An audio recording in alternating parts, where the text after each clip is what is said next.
إن الحمد لله نحمده ونستعينه ونستغفره ونعوذ بالله من شرور أنفسنا ومن سيئات أعمالنا من يهده الله فلا مضل له ومن يضلله فلا هادي له وأشهد أن لا إله إلا الله وحده لا شريك له وأشهد أن محمدًا عبده ورسوله يا أيها الذين آمنوا اتقوا الله حق تقاته ولا تموتن إلا وأنتم مسلمون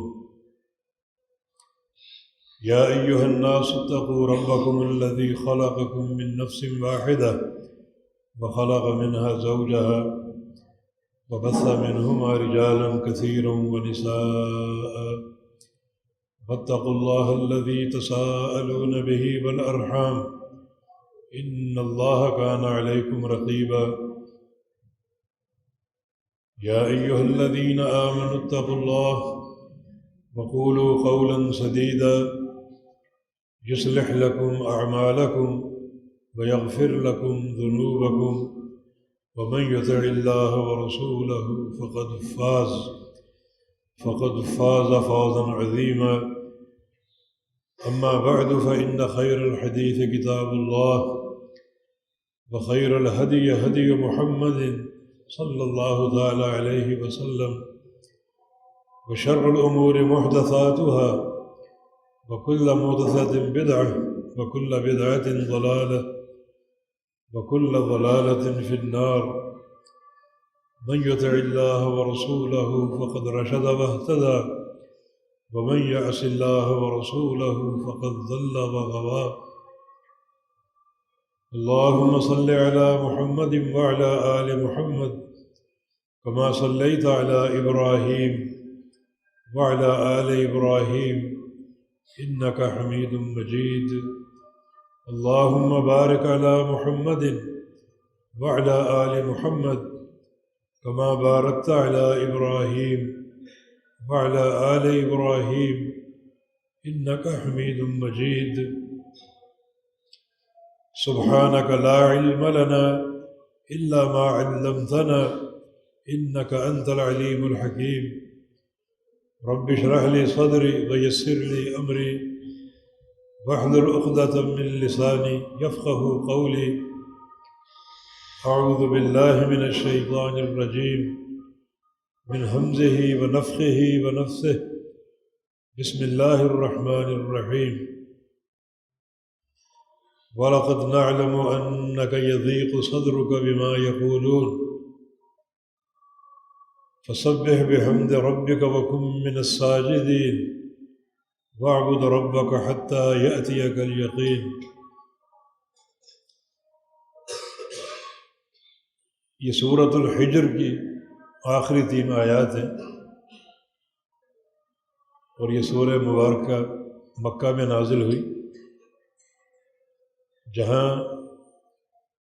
مشرکین مکہ کی سختیاں اور ان کا تشدد اور ان کے نفسیاتی طعنے اور جسمانی اذیتیں اپنے شباب پر تھیں، اور اللہ رب العزت اپنے رسول کو صلی اللہ علیہ وسلم تسلی دے رہا ہے، فرمایا کہ وَلَقَدْ نَعْلَمُ، البتہ تحقیق ہم جانتے ہیں، اَنَّكَ يَضِيقُ صَدْرُكَ، کہ آپ کا سینہ بہت تنگ ہوتا ہے،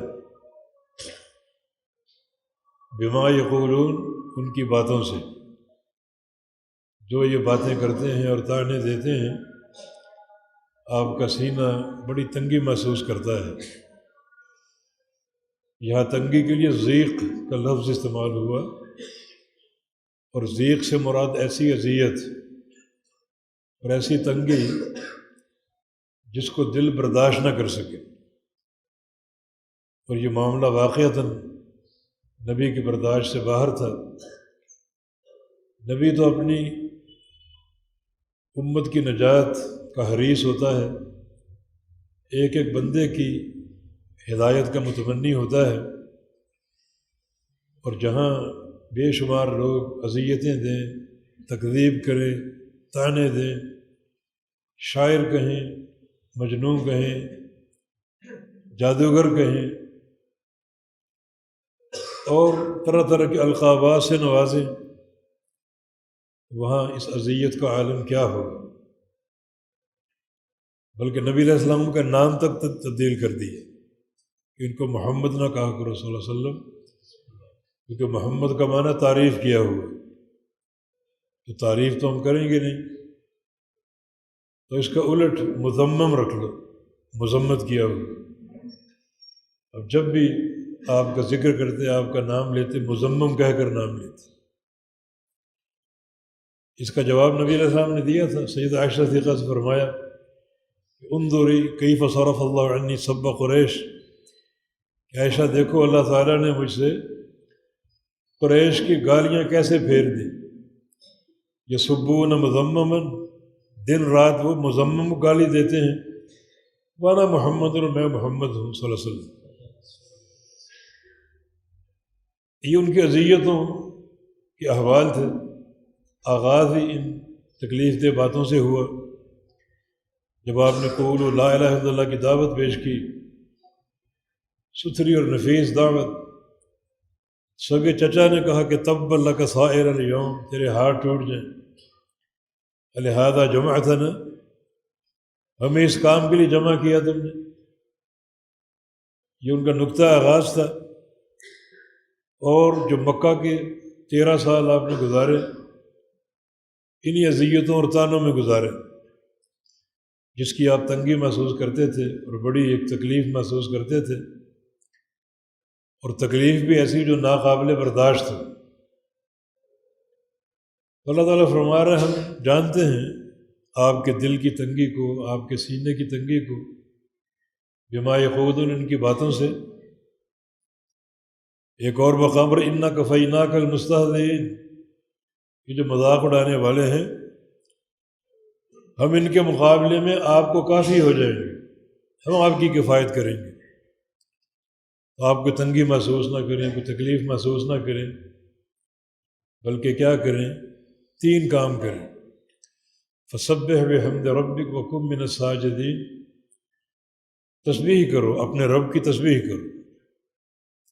اور تسبیح کیسی؟ بحمد ربک، رب تعالیٰ کی حمد کے ساتھ۔ خالی تسبیح کافی نہیں ہے، بلکہ اس کی حمد بھی ہو۔ تسبیح جو ہے وہ مقرون بالحمد، متلبس بالحمد، حمد کے ساتھ ملی اور حمد کے ساتھ جڑی ہوئی۔ یہ 2 کام ہو گئے، تسبیح اور تحمید۔ یہ 2 کام آپ کریں بڑی قوت کے ساتھ اور بڑی شدت کے ساتھ۔ وَكُن مِّنَ السَّاجِدِينَ، اور ہو جاؤ سجدہ کرنے والوں میں سے، یعنی نمازیں ادا کرو، نفل پڑھو، خوب سجدوں پر سجدے کرو۔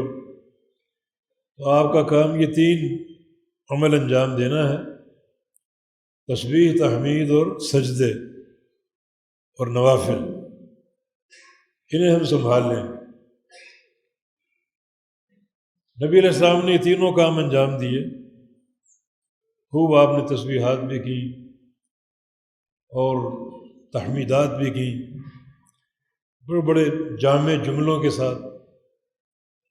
یہ صحیح بخاری میں بڑے جامع جملے آپ کے منقول ہیں، سبحان اللہ بحمدہ عدد خلقہ ورضا نفسہ وزینت عرشہ ومداد کلماتہ۔ یہ سبحان اللہ بحمدہ، تسبیح اور تحمید دونوں ہیں، اللہ کی پاکیزگی اس کی حمد کے ساتھ، وہ پاکیزگی جو صرف پاکیزگی نہیں بلکہ حمد کے ساتھ لپٹی ہوئی ہے۔ کتنی عدد خلقی، اس کی مخلوق کی تعداد کے برابر، کتنی اس کی مخلوق میں یہ ریت کے ذرے اور درختوں کے پتے اور پانی کے قطرے سب اللہ کی مخلوق ہے۔ پھر خشکی کا عالم، تری کا عالم، عالم علوی، فرشتے اوپر، آسمانوں کی مخلوق، ان ساری مخلوقات کی تعداد کے برابر اللہ کی تسبیح اور اس کی تحمید۔ ومداد کلماتہ، ورضا نفس ہی، اتنی حمد اور اتنی تسبیح جو اس کو راضی کر دے، اس کے نفس کی رضا کے برابر اور مطابق۔ وزینت عرش ہی، اتنی حمد اور اتنی ثنا اور اتنی تسبیح جو اتنی بھاری ہو جتنا اس کے عرش کا وزن ہے۔ ومداد کلمات ہی، اور اتنی حمد اور اتنی تسبیح جو اس کے کلمات کی روشنائی کے برابر ہے۔ اور قرآن میں صاف ہے کہ اگر یہ سمندر سارے روشنائی بن جائیں، اس جیسے 7 سمندر اور آ جائیں، ساری روشنائی خشک ہو جائے گی، اللہ کے کلمات ختم نہیں ہوں گے۔ یہ 4 بڑے جامع آپ کے کلمات اور آپ کے جملے۔ آپ نے جویریہ بنت حارث سے فرمایا تھا کہ اب تک تو نے جو بھی میرا ذکر کیا، اللہ تعالیٰ کا ذکر کیا، جتنا بھی، میں نے یہ 4 کلمات 3 دفعہ کہے ہیں، تیرے اب تک کے پورے ذکر پر یہ بھاری ہیں۔ یہ آپ کا تسبیح اور تحمید کا انداز۔ آپ کا کام کیا ہے؟ فسبح بحمد ربک، اپنے رب کی حمد کے ساتھ آپ تسبیح کریں۔ تسبیح کیا ہے؟ اللہ کی تنزیہ، اس کی پاکیزگی۔ تنزیہ کا تعلق ان صفات سے ہے جو صفات منفیہ ہیں، جو اللہ کے شان شان نہیں ہیں، جن کی اللہ کی ذات سے نفی ہے۔ لا تأخذہ سنۃ ولا نوم، نہ اس کو اونگ آتی نہ نیند آتی۔ یہ صفات منفیہ، اللہ تعالیٰ پاک ہے سونے سے، اونگنے سے۔ یہ سونا اور اونگنا صفات نقص، زندگی کی کمی ہے۔ انسان سو جاتا ہے، ہر چیز سے لا تعلق ہو جاتا ہے۔ اللہ تعالیٰ اس کمزوری سے پاک ہے، جس کی تسبیح ہے۔ ما مسنا من لغوب، اللہ نے آسمانوں کی تخلیق کا ذکر کیا، 7 آسمان نے پیدا کر دیے اور تھکے نہیں ہیں۔ اللہ تھکتا نہیں ہے، اللہ عاجز نہیں ہے، کوئی اس کا شریک نہیں ہے۔ یہ سب تسبیح ہے۔ اللہ رب العزت ان ساری جو خامیاں اور عیوب ہیں ان سے پاک ہے۔ تسبیح صفات منفیہ کے ساتھ، ہر عیب کی نفی، ہر نقص کی نفی۔ پھر وہ بحمد ربک، اپنے رب کی حمد کے ساتھ۔ حمد میں صفات کا اثبات ہے، وہ حی ہے، قیوم ہے، سمیع اور بصیر ہے، رحمان الرحیم ہے، رزاق ہے، جبار اور قہار اور ستار ہے۔ سارے اللہ رب العزت کے نام اور اس کی صفات جن سے اللہ متصف ہے۔ تو تسبیح اور تحمید دونوں کام آپ نے کرنے ہیں۔ اس کا معنی یہ کہ عقیدے کی تکمیل اس کے بغیر نہیں ہوگی، توحید اس کے بغیر مکمل نہیں ہوگی۔ توحید صرف اللہ تعالیٰ کی اکیلے کی عبادت کا نام نہیں ہے، بلکہ ضروری ہے کہ ہر شریک کا انکار، ہر شریک کی نفی ہے۔ تو تسبیح اور تحمید دونوں کام آپ نے بجا لانے ہیں، رب کی تسبیح بھی ہو اور رب کی تحمید بھی ہو۔ اور وَقُم مِّنَ السَّاجِدِينَ، اور سجدہ کرنے والوں میں سے ہو جاؤ، یعنی نفل پڑھنے والے، خوب نفل ادا کرو، تو اللہ تعالیٰ آپ کو اس سارے شر سے نکال لے گا، سارے شر سے نکال لے گا اللہ رب العزت۔ اس کا وعدہ بھی ہے، اور اِنَّا كَفَيْنَاكَ الْمُسْتَهْزِئِينَ، ہم کافی ہیں آپ کے لیے۔ آپ اپنا کام انجام دیں، دعوت کا کام کریں، تبلیغ کا کام کریں، اور ساتھ ساتھ اپنی خلوتوں کو ان اذکار سے بھر دیں، تسبیح بھی اور تحمید بھی اور نوافل کی کثرت بھی، خوب سجدے کریں۔ چنانچہ نبی علیہ السلام نے خوب تسبیحات کی، تحمیدات کی، اور خوب سجدے کیے، اور خوب نوافل ادا کیے، چند سالوں میں اللہ نے کایا پلٹ دی، مکہ فتح ہوا، بسم اللہ الرحمن الرحیم انا فتحنا لک فتحا مبینا یغفر لک اللہ ما تقدم من ذنبک وما تأخر، ہم نے آپ کو فتح مبین دی ہے۔ فتح مبین جو ہے یہ حدیبیہ کا سفر اور صلح حدیبیہ، یہ معاہدہ اور یہ میثاق فتح مبین ہے۔ 10 سال جنگ نہ کرنے کا معاہدہ، مانا امن قائم ہو جائے، راستے محفوظ ہو جائیں، اور جو لوگ اسلام قبول کرنا چاہتے ہیں وہ آئیں اور اسلام قبول کریں۔ فتح مبین آپ کو دے دی۔ فتح مکہ کی بشارت اور نوید ہے۔ کیوں؟ لیغفر لک اللہ ما تقدم من ذنبک وما تأخر، اس کا عام معنی کرتے ہیں کہ اللہ آپ کو معاف کر دے اگلے پچھلے گناہوں کو۔ معنی یہ بنتا نہیں ہے۔ ذنب کا کلام عرب میں ایک اور معنی بھی ہے، اور وہ ہے الزام۔ اللہ الزام دور کر دے، اتہامات دور کر دے۔ ایک شاعر ابو نجم العجلی، عبد الملک بن مروان کا درباری شاعر بھی تھا اور بڑا صاحب کلام، بڑا معتبر شاعر، اس کا ایک شعر ہے، قد اصبحت ام الخیار تدعی علی ذنبا کلہ لم اصنعی۔ ام خیار اس کی کوئی محبوب ہوگی، اس نے مجھ پر ایسے ایسے الزام دھرے ہیں کہ میں نے ان میں سے کوئی کام نہیں کیا۔ یعنی ذنب بمعنی الزام، بمعنی اتہام۔ ہم نے فتح مبین آپ کو دے دی تاکہ اللہ ان الزاموں کو دھوئے۔ کوئی آپ کو جادوگر کہہ رہا ہے، کوئی آپ کو ساحر کہہ رہا ہے، کوئی آپ کو مجنون کہہ رہا ہے، کوئی آپ کا نام مذمم رکھ رہا ہے، اللہ ان الزاموں کو دھو دے۔ یہ فتح مبین اس بات کی نوید بھی، اور پھر دھوئے اللہ تعالیٰ نے، مکہ فتح ہو گیا۔ اب آئے کوئی مائی کا لال آپ کو ساحر کہنے کے لیے، کوئی مجنون کہنے کے لیے آئے، کوئی میدان میں آئے، ساری زبانیں گنگ ہو گئی۔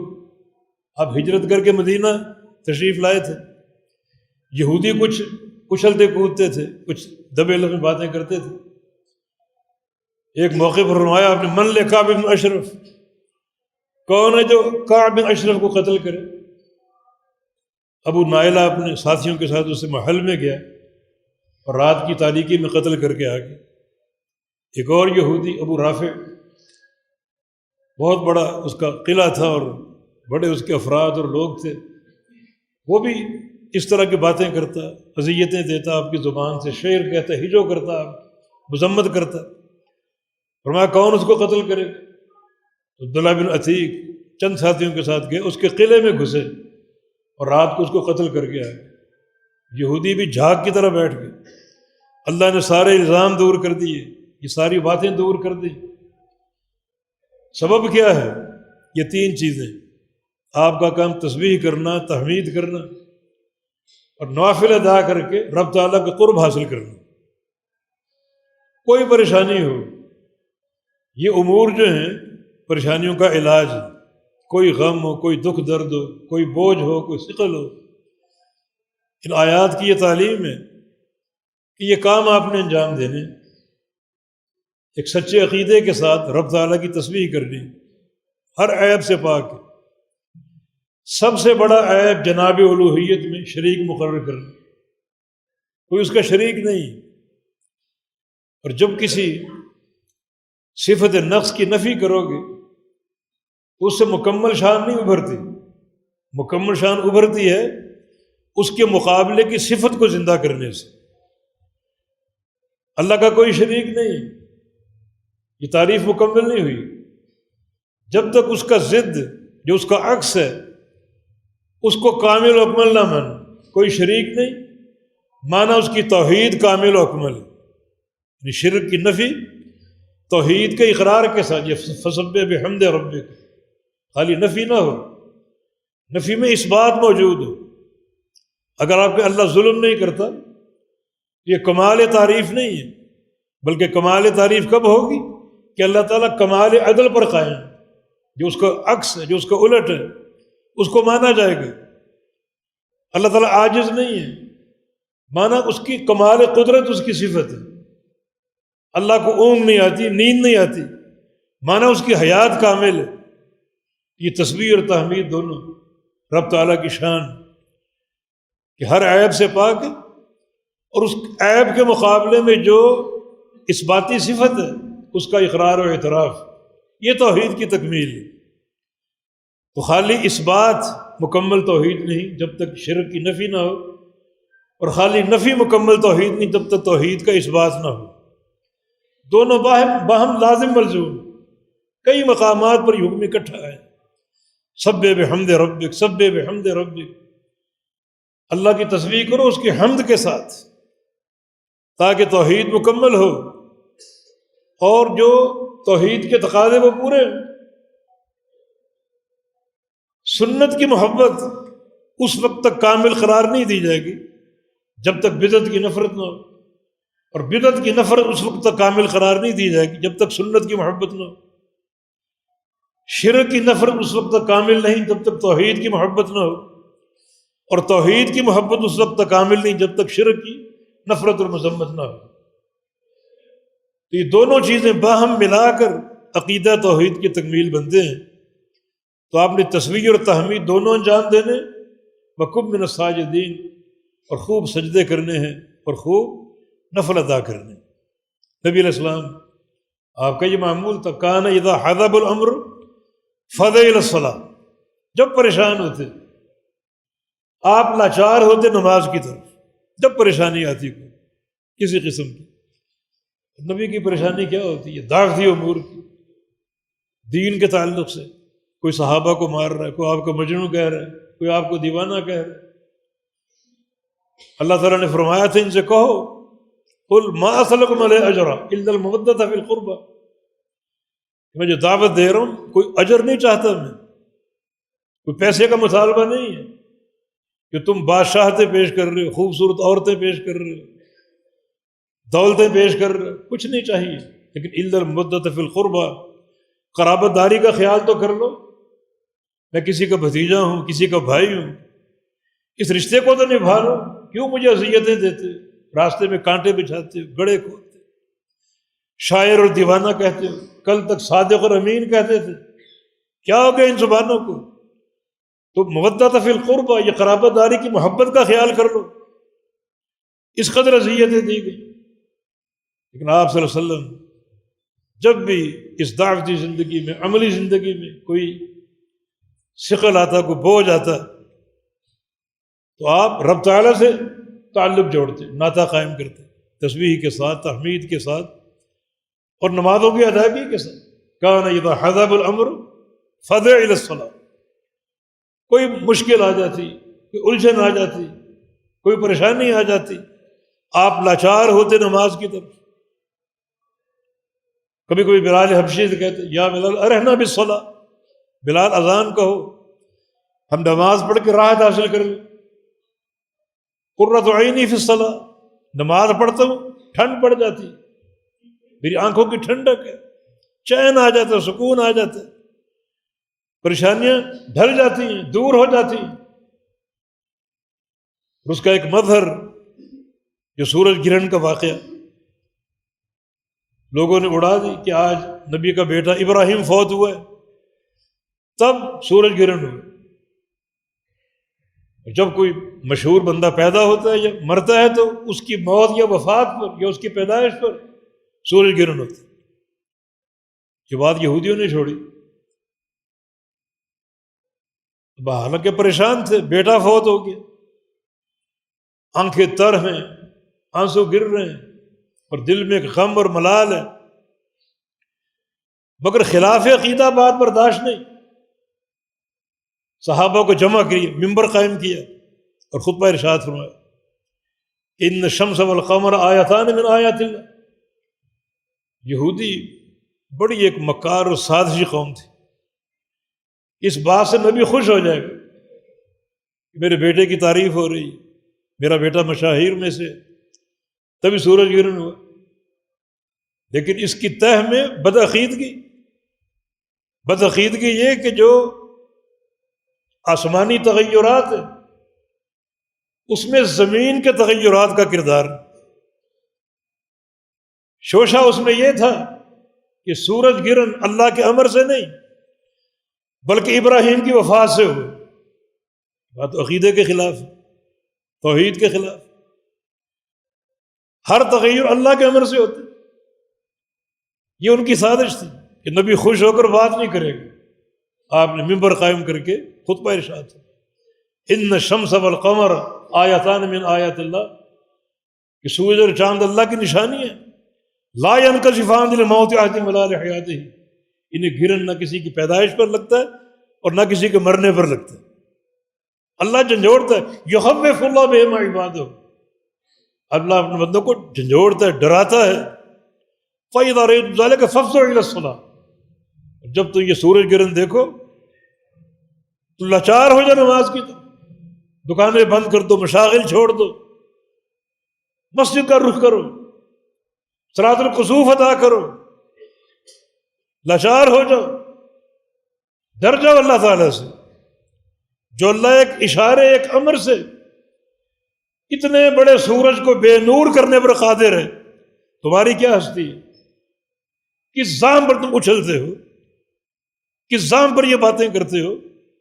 بدعقیدگی، شرک اور بدعت کس ذام پر کرتے ہو؟ سو چھوڑ دو سب کچھ اور مسجد کا رخ کرو. یہ بھی اس بات کی دلیل، کوئی گھبراہٹ ہو، کوئی فزع ہو، کوئی جزع ہو، کسی قسم کی پریشانی ہو، علاج جو ہے وہ نماز. علاج جو ہے وہ نماز. یہی صحابہ کی تربیت. عبداللہ بن عباس رضی اللہ عنہ سفر پر تھے، کچھ ساتھی ساتھ تھے، گھوڑے پر چلے جا رہے ہیں.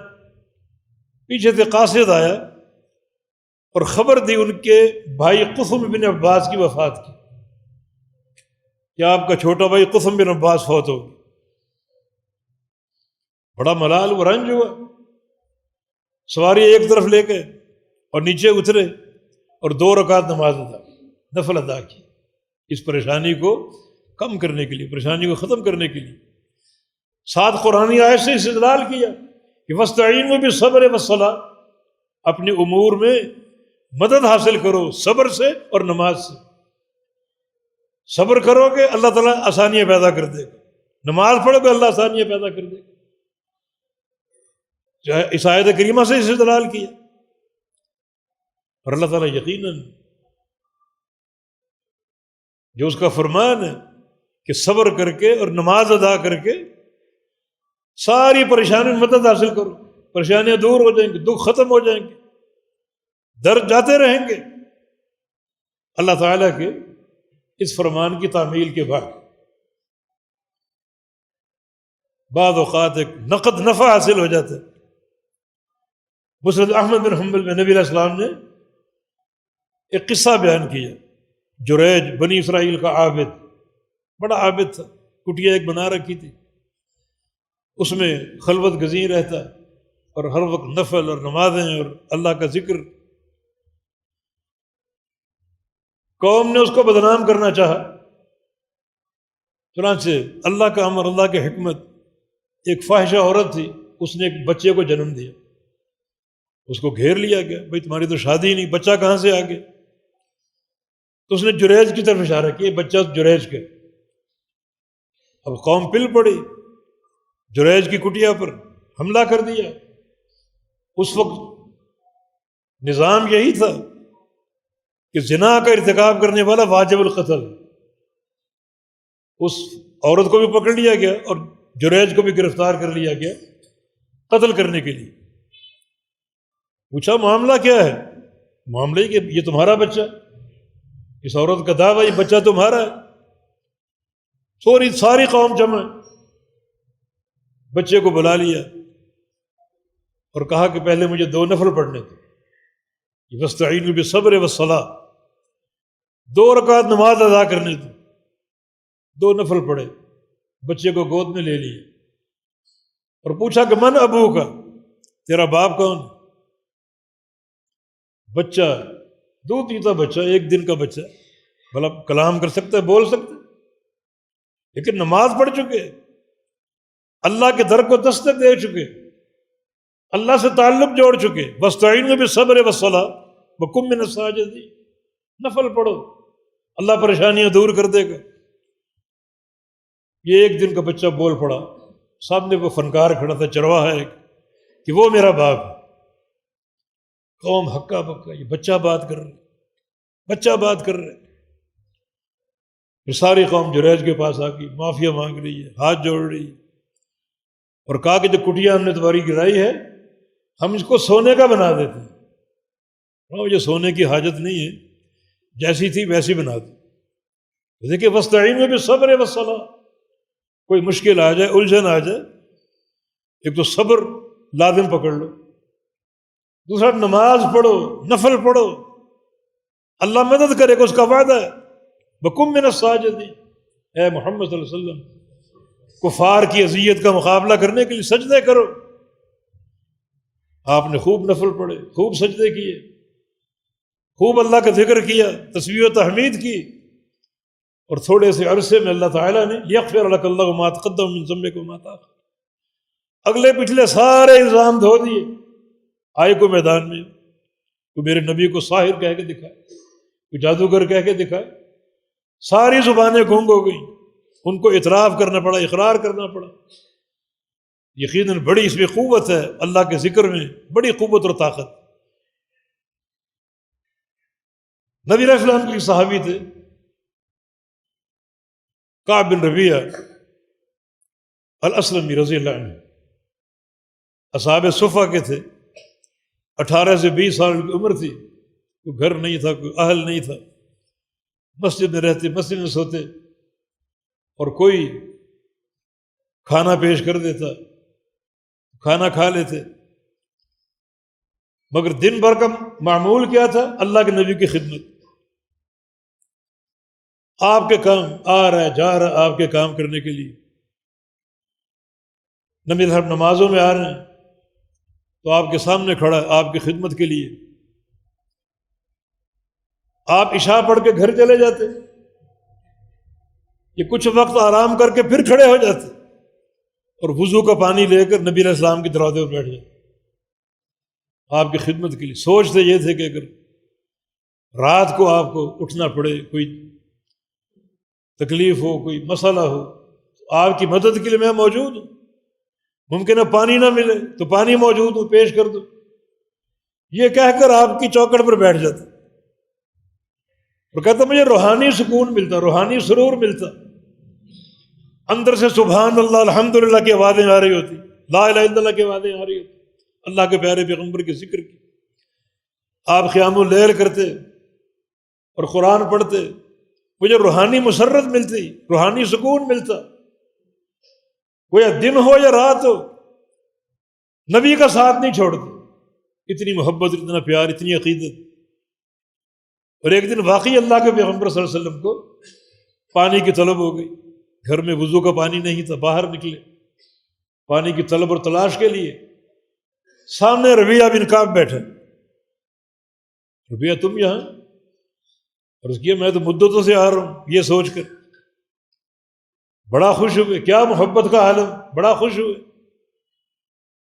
اب آپ کو وضو کروا رہے ہیں اور فرما رہے ہیں ربیعہ سل تعطى، کچھ مانگو تمہیں دیا جائے گا، جو مانگو گے عطا ہوگا۔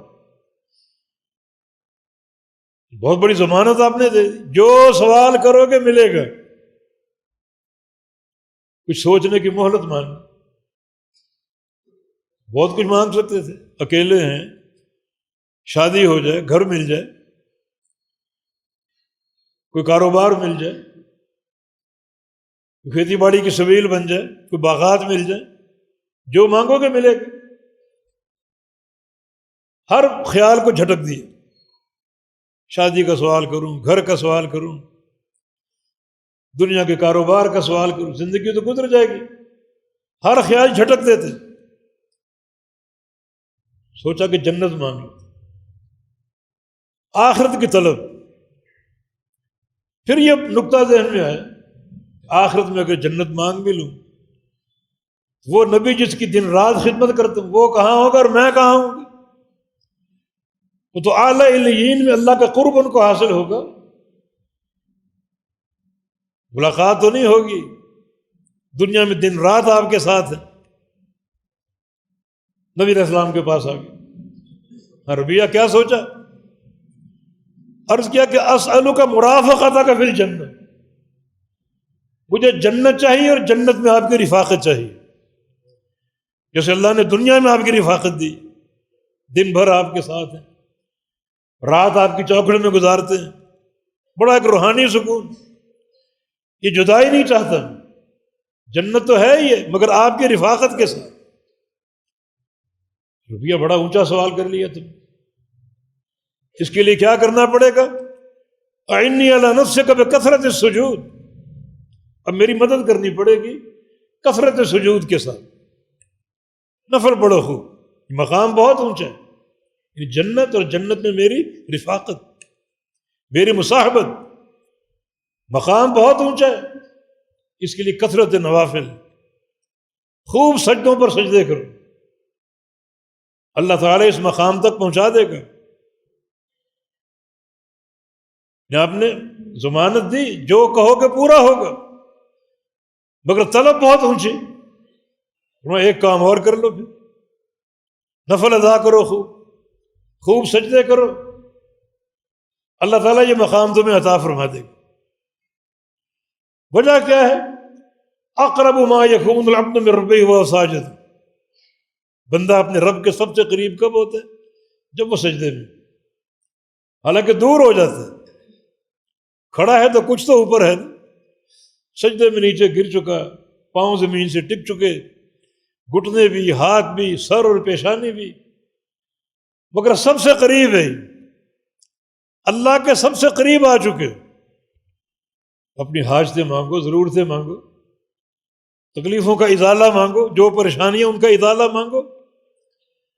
اللہ ہر شے عطا فرمائے گا، اس کا وعدہ ہے. وَكُن مِّنَ السَّاجِدِينَ، کہ سجدہ کرنے والوں میں سے ہو جاؤ، نفل ادا کرنے والوں میں ہو جاؤ، تو اللہ تعالیٰ تمہیں خوب عطا کرے گا. مسجد میں ایک بزرگ کو دیکھا گیا، 2 نفل پڑھے، پھر کھڑے ہو گئے، پھر 2 نفل پڑھے، پھر 2 نفل. جمعے کا دن کچھ نوجوان ان کے پاس گئے، آپ نفل پہ نفل پڑھ رہے ہیں، کچھ اندازہ بھی ہے کیا پڑھ رہے ہیں، کتنا پڑھ رہے ہیں، کوئی حساب بھی ہے؟ جمعے سے قبل نوافل کا حساب نہیں ہے. ثم صلی ما قدر له، جو وقت سے پہلے آ جائے مسجد میں، جو مقدر ہو وہ نماز پڑھے، جو نفل پڑھ لے، 2 پڑھ لے، 4، 6، 8، 10، 50، 100، جتنے مرضی پڑھ لے. آپ ابن رجب فرماتے ہیں کہ بعض سلف صالحین جمعہ پڑھنے جاتے ہاتھوں میں چراغ لے کر. دن میں چراغ جلاتا ہے نہیں، وہ رات کو تہجد سے فارغ ہو کر جمعے کے لیے چلے جاتے، چراغ لے کر آتے، رات ہی کو چلے جاتے، گھر میں تہجد کا اہتمام کیا اور رات ہی کو مسجد میں روانہ ہو جاتے. اتنا جلدی جاتے، بڑا اس کا اجر ہے، بڑا اس کا ثواب ہے. اس سے پوچھا کوئی حساب ہے آپ کا؟ نفل پہ نفل پڑھتے جا رہے. اس نے کہا کہ اخبرنی حبی ابو القاسم، مجھے میرے پیارے نے بتایا، ابو القاسم نے. ان کی آنکھیں کھل گئی، پیارا ابو القاسم رسول اللہ صلی اللہ علیہ وسلم، کون ہو تم؟ کہا کہ نبی کا صحابی ابو ذر غفاری رضی اللہ عنہ. فرمایا جو جتنے بھی نفل پڑھے گا، سجدے کرے گا، اللہ ہر سجدے کے بدلے اس کا درجہ اونچا کرتا جائے گا، اونچا کرتا جائے گا، بڑھاتا جائے گا. یہ تو ارتفاع علوم درجات، ارتفاع درجات کی بلندی. دیکھیں جنت سب سے مہنگی دولت ہے. لموضع صوت فی جنت خیر من الدنیا وما فیہا، ایک بالش جنت کی جگہ پوری دنیا سے قیمتی. جو اللہ ان نوافل کی برکت سے، ان سجدوں کی برکت سے سب سے قیمتی دولت دے سکتا ہے، تو دنیا کے کام کون سے مشکل، کون سے بھاری؟ ان پریشانیوں کو دور کرنا، دنیا کی نعمتیں عطا فرمانا بہت آسان کام ہے. جو اللہ جنت دے سکتا ہے، سب سے مہنگی دولت اور سب سے قیمتی دولت، دنیا کا کام کون سا مشکل، وہ بھی عطا کرے گا، دکھ درد دور کر دے گا، پریشانیاں دور کر دے گا. تو وَكُن مِّنَ السَّاجِدِينَ، سجدہ کرنے والوں میں سے ہو جائے. اور آگے فاعبد ربک حتی یاتیک الیقین، یہ ضروری امر، رب تعالیٰ کی عبودیت میں آ جائے موت آنے تک، یہ خطاب رسول اللہ صلی اللہ علیہ وسلم، موت آنے تک اللہ کی عبادت کرنی ہے آپ نے۔ عقیدے کی بات تو واضح ہوگی، اللہ کے نبی پر بھی موت آئے گی، قل ان صلاتی و نسکی و محیائی و مماتی للہ رب العالمین، اللہ کے نبی کی موت ثابت ہے، انک میت و انہم میتون۔ ابوبکر صدیق کا خطبہ، من کان یعبد منکم محمد فإن محمد قد مات۔ لوگوں تمہارے دلوں میں اگر یہ بات ہے کہ محمد مصطفیٰ علیہ السلام کی عبادت کرنی ہے تو دیکھ لو یہ معبود فوت ہو چکے۔ اللہ کی عبادت وَإِنَّ اللَّهَ حَيٌّ لَا يَمُوتُ، وہ حی، اسے موت نہیں آئے گی۔ اور دوسری بات کیا ثابت ہو رہی؟ اللہ کی عبادت تا دم حیات، مرتے دم تک۔ ان صوفیوں کا رد ہے یہاں پر، یہ کہتے ہیں مجذوب، پتہ نہیں اللہ ان کا کون سا سجدہ قبول کر چکا، ان کو نماز کی حاجت نہیں ہے، ان کا پتہ نہیں کون سا سجدہ قبول ہو چکا، اللہ کو کون سی ادا پسند آ گئی۔ سب سے بڑا اللہ کا مقرب محمد الرسول اللہ صلی اللہ علیہ وسلم، ہر سجدہ اللہ کو پسند، ہر ادا اللہ کو پسند، لیکن حتی یاتیک الیقین، اس عبادت پر قائم رہنا، بندگی پر قائم رہنا، عبودیت پر قائم رہنا موت آنے تک۔ یہ لوگ کس بات کی بھولی ہے کہ ان کو اللہ نے نواز دیا، وہ سجدہ اللہ قبول کر چکا ان کا، نہ ان کو نماز کی ضرورت ہے، ان کو روزے کی ضرورت، بلکہ کہتے ہیں کہ پیر پر اعتراض ہی نہ کرو، شراب کے مصلے پر بیٹھا ہو کوئی اعتراض نہ کرو، حتیٰ کہ تمہارے گھر میں گھس کر تمہاری عزت اور حرمت کو پامال کر رہا ہو کوئی اعتراض نہ کرو، بس سر جھکا کے بیٹھو۔ اس قدر جہالتیں، اس قدر ضلالتیں، اور یہاں کیا ہے؟ وَاعْبُدْ رَبَّكَ حَتَّى يَأْتِيَكَ الْيَقِينُ، رب تعالیٰ کی عبادت کرو موت آنے تک۔ اور اللہ کے نبی نے موت آنے تک عبادت کی۔ یحادہ بین الرجلین، مرض الموت ہے، اور دو بندوں کے کندھوں پر ہاتھ رکھ کے آپ گھسٹتے پاؤں کے ساتھ مسجد میں جا رہے ہیں، گھسٹتے پاؤں کے ساتھ، پاؤں میں اٹھانے کی چلنے کی طاقت نہیں، پاؤں بے جان ہو چکے ہیں، پاؤں گھسٹ رہے ہیں اور مسجد میں جا رہے ہیں نماز پڑھنے کے لیے، حتی یاتیک الیقین۔ یہ فارمولہ ہے عافیت کا، آسانی کا، جو اللہ پاک نے پیش کر دی۔ نبی کی سب سے بڑی تکلیف کیا ہے؟ قوم کے طعنے، قوم کی ضلالتیں، قوم کا اسلام قبول نہ کرنا، قوم کی تکذیب کرنا، یہ ایک روحانی تکلیف ہے نبی کے لیے، روحانی تکلیف، اور لوگوں نے انتہا کر دی، انتہا کر دی لوگوں نے، حتیٰ کتنا آپ تنگ آ گئے کہ اہل مکہ سے کہا کہ تم نے میری بات نہیں مانی، اب میں غیروں میں جاتا ہوں، دیکھنا کیسے میری بات مانیں گے۔ آپ طائف چلے گئے، اہل طائف کو دعوت دی، ان کا سلوک اس سے بدتر، پتھر مار مار کر بے ہوش کر دیا، کئی بار آپ بے ہوش ہوئے، کئی بار، اور ایک بار تو ایسا ہوا نبی صابر اعظم، اتنی پتھروں کی بوچھاڑ ہوئی، جس طرف آپ کا چہرہ تھا آپ بھاگ اٹھے، جس طرف چہرہ تھا، فرشتے پیچھے پیچھے، بادلوں کے فرشتے سایہ کیے ہوئے، اشارے کے منتظر، آپ ذرا زبان سے کہہ تو دو اللہ ان کو برباد کر دے، ان پہاڑوں کے بیچ میں اس قوم کو پیس کے رکھ دوں گا۔ فرمایا نہیں، بعثت رحمت فلم بس لعان، رحمت بنا کر بھیجیں گے، لعان بنا کر نہیں، لعنت دینے والا نہیں، بد دعا کرنے والا نہیں۔ یہ اہل طائف کا سلوک تھا۔ نبی علیہ السلام کا فرمان ہے، ایک بار سید عائشہ صدیقہ نے پوچھا کہ سب سے سخت صورتحال کب بنی آپ کی؟ جنگ احد میں آپ زخمی ہوئے، سر زخمی ہوا، داڑھیں شہید ہو گئی، نڈھال ہو کر کھائی میں گر گئے۔ ہمیشہ سب سے سخت دن یہ طائف والا دن تھا، کتنی اذیت برداشت کی، صرف ایک غلام ساتھ واپس لوٹ رہے مکہ، کتنے بوجھل قدموں کے ساتھ،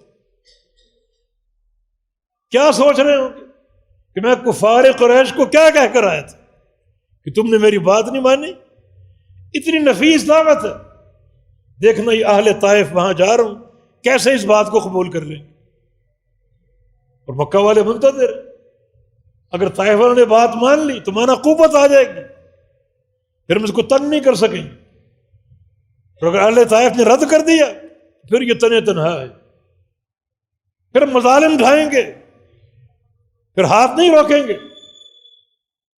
اب اللہ کے نبی آ رہے ہیں بڑے بوجھل قدموں کے ساتھ، دیکھیں کتنا ضیق صدر، کتنا ملال، کتنا دکھ قوم کے رویے کا، اہل طائف کے رویے کا، حتیٰ کہ نبی علیہ السلام، نبی کا ہر معاملہ تعلیم ہے امت کے لیے۔ آپ نے جناب زید کو بھیجا کہ جاؤ معتمر عدی کے پاس جاؤ، مشرک تھا لیکن بڑا زیرک اور سمجھدار، اور اس سے جا کر کہو کہ محمد صلی اللہ علیہ وسلم میں مکہ آ رہا ہوں، مجھے قوم کی دست درازی کا ڈر ہے، تم مجھے امان دینے کو تیار ہو؟ مطعم عدی کے پاس آ گئے، آ کر یہ بات کی، مطعم تیار ہو گئے، 4 اس کے بیٹے تھے، چاروں کو تلوار دے دی اور بیت اللہ کے ایک کونے میں کھڑا کر دی اور کہا کہ میں نے محمد کو امان دے دی صلی اللہ علیہ وسلم، کوئی انگلی ان کی طرف اٹھے گردن کاٹ دینا اس کی، چاہے ابو جہل ہو یا عتبہ شیبہ کوئی بھی ہو، میں نے امان دی۔ مطعم کی امان سب نے قبول کر لی۔ یہ حالات تھے۔ اور جب جنگ بدر ہوئی تو یہی مطعم کا بیٹا، مطعم فوت ہو چکے، اس کا بیٹا جبیر بن مطعم رضی اللہ عنہ ابھی تک کافر ہیں، اسلام قبول نہیں کیا، ان 70 قیدیوں کی بات کرنے آئے ان کے فدیے کے تعلق سے، قوم کا کفار کا سفیر بن کر آئے، بات چیت ہو رہی تھی، مغرب کا وقت ہو گیا، فرمایا ہماری نماز کا وقت ہو گیا، نماز پڑھیں گے پھر بات کریں گے۔ مطعم کہتا ہے کہ میں نے پہلی بار قرآن سنا، آپ نے سورہ طور پڑھی، ذالک اول ایمان وقر قلبی، میرے دل پر ایمان کی پہلی دستک تھی۔ اس سے قبل ہمارے بڑے ہمیں قرآن سننے نہیں دیتے تھے، مت قریب جانا، مت قریب جانا، وہابی ہو جاؤ گے، مت قریب جانا، یہ ساحر ہے، جادوگر ہے، فلاں اور فلاں ہے۔ ہم نبی کو دیکھ کر بھاگتے تھے، ہم پر اثر نہ ہو جائے، جادو کا اثر نہ ہو جائے۔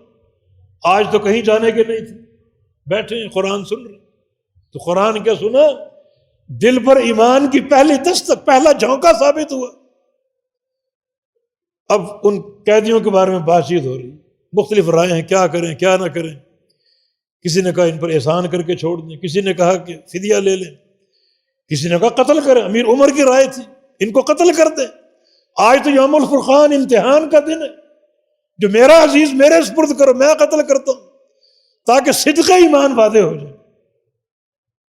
اس وقت اللہ کے نبی صلی اللہ علیہ وسلم کو مطعم کا احسان یاد آ گیا، بیٹا سامنے بیٹھا ہوا، فرمایا کہ لو کان مطعم بن عدی حیا ثم کلمنی فی ہؤلاء نتنا لترکتہم، آج اگر مطعم زندہ ہوتا اور وہ سفارش کرتا ان کو چھوڑنے کی تو بغیر پیسے کے چھوڑ دیتا، بغیر فدیے کے چھوڑ دیتا، تاکہ اس احسان کا بدلہ چکا سکوں جو مطعم نے کیا تھا امان دے کر۔ تو کیسے کیسے حالات تھے، کیسے کیسے حالات تھے، کٹھن حالات اور بڑے مشکل حالات۔ نبی علیہ السلام کی حدیث بھی ہے، جتنا مجھے صبر کرنا پڑا کسی نے صبر نہیں کیا، جتنا مجھے اذیت دی گئی کسی اور کو اذیت نہیں دی گئی۔ لیکن آپ نے کیا کرنا، فسبح بحمد ربک وکن من الساجدین، رب کی تسبیح کرو، ذکر و اذکار کرتے رہو، اور سجدوں پر سجدے کرو، خوب نفل پڑھو، اور وَاعْبُدْ رَبَّكَ حَتَّىٰ يَأْتِيَكَ الْيَقِينُ، رب تعالیٰ کی عبودیت توحید کامل کے ساتھ مرتے دم تک اختیار کر لو، باقی کام ہم پر چھوڑ دو۔ اللہ نے سارے کام کر دیے، فتح بھی دے دی، فتوحات بھی عطا فرما دی، غنیمت کے مال بھی ڈھیر ہو گئے، مسلمان مالا مال ہو گئے، کفار کی اذیتیں، کفار کے طعنے سارے کے سارے ختم ہو گئے، یہودی پریشان کرتے تھے وہ بھی جلا وطن ہو گئے، اور بڑی ذلت کی ایک صورت میں جلا وطن ہوئے۔ قصے بڑے موجود ہیں، اللہ تعالیٰ ہمیں توفیق دے کہ ہم جو بھی اس کی ہدایات ہیں ان کو اپنائیں۔ ہمارا کام شریعت کی تنفیذ ہے، باقی اللہ کا کام اللہ کرے گا، اس کے وعدے، ان اللہ لا یخلف المیعاد، اللہ وعدہ خلافی نہیں کرتا۔ من اصدق من اللہ قیلا، اللہ سے بڑھ کر سچی بات کون کر سکتا؟ تمہارا کام ان باتوں پر عمل کرنا، ان کی تطبیق اور ان کی تنفیذ، باقی کام اللہ رب العزت کا ہے۔ والتوفیق بإذن اللہ تعالی، اللہ تعالی ہمیں عمل کی اطاعت کی توفیق عطا فرما دے۔ اللہ تعالیٰ توحید کامل سے سینوں کو منور فرما دے، نبی کی محبت سے دلوں کو بھر دے، اور نبی کی اطاعت سے دلوں کو بھر دے۔ اقول قولی ھذا واستغفر اللہ لی ولکم وآخر دعوانا ان الحمد للہ رب العالمین۔